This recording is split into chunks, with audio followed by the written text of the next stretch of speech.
The national chairman of People's Democratic Party, Pt.2, has blamed the federal government for the rot in the system that include incessant herdsmen killings, instability in petroleum products, amongst others. Pt.2, who was in Umuahia on a one-day working visit, warned the federal government to take responsibility for its inability to lead the country in good governance, hinting that the socio-economic development has taken a downturn. Let's get back to the conversation now with Mr. Femi Adesina, the special advisor to President Muhammadu Buhari on media and publicity. He's been talking to us on the program from our Abuja studio. Many thanks, Mr. Adesina. If you get the reaction now from the PDP talking about the capacity of the President Buhari-led administration in handling some of these critical issues, especially affecting the socio-economic life of Nigerians. Is the President also concerned about some of the concerns of Nigerians about the handling of his government on these issues? The President leads the country. He leads the people. Naturally, he should be concerned about their opinions and whatever they say. But when it comes from the like of maybe the PDP national chairman and those we already know as opposition, I think the best thing is not to just lose sleep over such concerns, because they are not disinterested people. They are people who are interested in getting power. And the thing is, try to demarcate the person that is in power as much as possible. Try to discredit that person so that you can gain advantage for your own political party. So those kind of people, I think the President just takes their opinions in his stride. But the opinions of Nigerians, who are the people that gave him a mandate, oh yes, he takes those serious.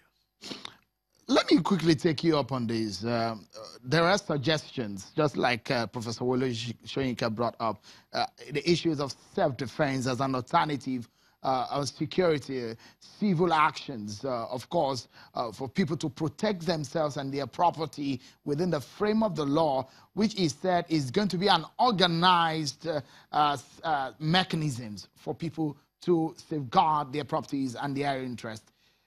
The ramifications of this, the implications of this, is the President aware of some of these issues? And what will be his immediate reactions to this? Because it does point out at the fact that there's a failing security apparatus in Nigeria. No, that will just be your opinion, which you have a right to, but then that does not make you correct. There is a security apparatus in the country which is working to secure the country. Yes, there are challenges, but that apparatus is rising up to those challenges.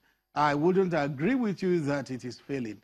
Yes, it is challenged and it is rising up to those challenges. Then on what Professor Soyinka said about self-defense, you see, the issue of herdsmen farmers crisis is, I believe, a national emergency. It's something that determines to be interrogated from different sides, different perspectives, till we get a solution that we can call the solution.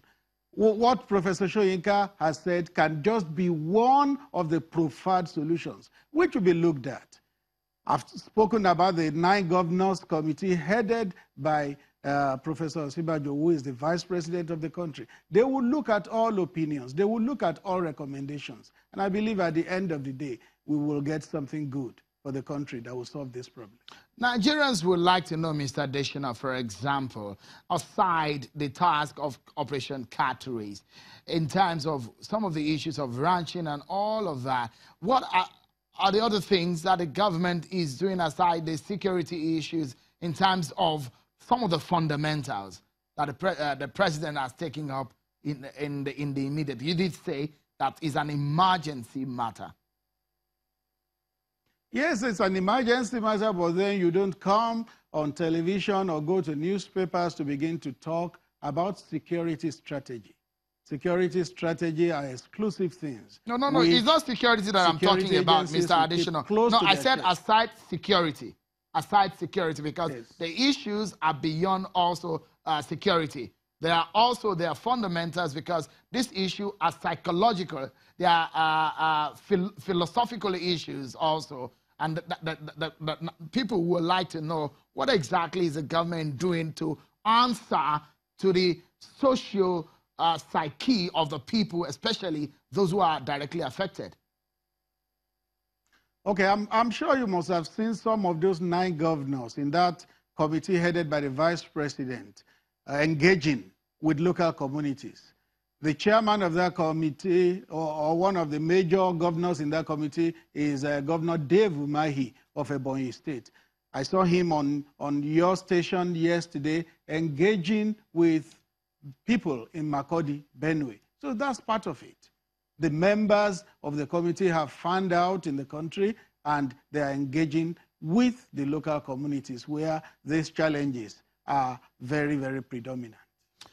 It is not only former heads of state, Ibrahim Babangida and Olusegun Obasanjo, who have the views about the manner in which president is handling things in the country.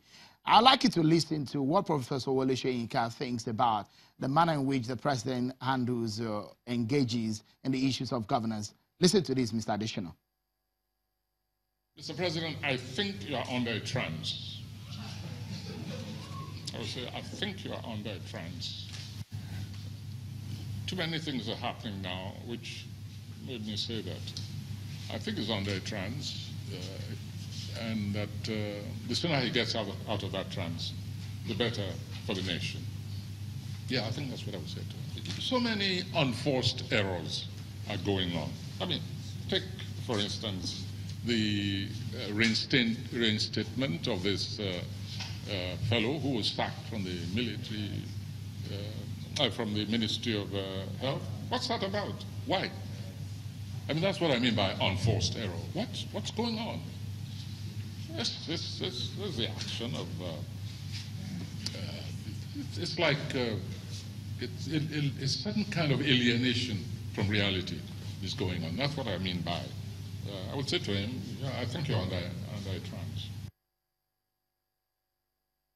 Mr. Adesina, you heard the Nobel laureate there. What would be the presidency's reaction to this?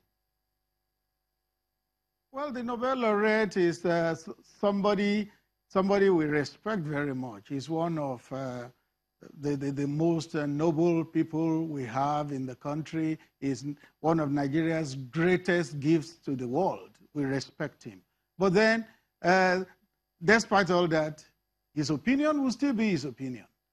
His opinion will not constitute the gospel. His opinion will not mean you have to take it, that is the opinion. His opinion will still be his opinion. And don't forget that Professor Soyinka is talking from one perspective, because he's not in government. If he's in government, he may have a broader view. He may see the different sides of the coin. So I'll just say he's talking from the side of the coin that he knows. But he is an illustrious Nigerian, and he has our respect. Mr. Adesina, it's always a pleasure talking to you and clarifying some of these issues for us. Thank you so much for your time on the program tonight. That's the President's Special Advisor, Media and Publicity, Mr. Femi Adesina. Many thanks for being part of the program, everyone. Wherever you may be watching, always a pleasure keeping your company on the show. That's our show for today, everyone. I'm Sean Wakimbaloe. Bye-bye.